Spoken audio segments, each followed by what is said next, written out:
శ్రీకాళహస్తి వెనుకున్న రహస్యం తెలుసుకుందామా? అక్కడ స్వయంభుగా వెలిసిన శివలింగానికి ఎండ తగలకూడదని ఒక సాలెపురుగు రాత్రంతా కష్టపడి శివలింగం చుట్టూ గూడును తయారు చేసేది. అయితే ఒక నాగుపాము తెల్లవారుజామున అక్కడికి వచ్చి ఆ గూడు మొత్తాన్ని తుడిపేసి తన నాగుమణులతో శివలింగానికి పూజించి వెళ్లిపోయేది.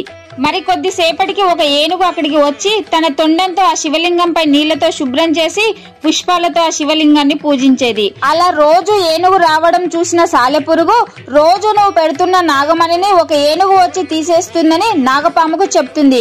కొంతసేపటికి ఆ ఏనుగు అక్కడికి వచ్చి ఆ నాగమణిని తీసేయడంతో ఆ నాగుపాము ఎంతో కోపంతో వచ్చి ఏనుగు తొండంలోకి దూరిపోతుంది. వెంటనే ఏనుగు పక్కనే ఉన్న బండకి తలను కొట్టుకోవడంతో ఆ బండకు పక్కనే ఉన్న సాలెపురుగు తొండంలోకి వెళ్లిన పాము మరియు ఏనుగు ఒకేసారి చనిపోతాయి. శివభక్తితో వీళ్ళు ముగ్గురు చనిపోయారు కాబట్టి శివుడు ప్రత్యక్షమై వీళ్ళని శివునిలో ఐక్యం చేసుకొని ఆ ప్రదేశానికి వీళ్ళు ముగ్గురు పేర్లు పెట్టడం జరిగింది.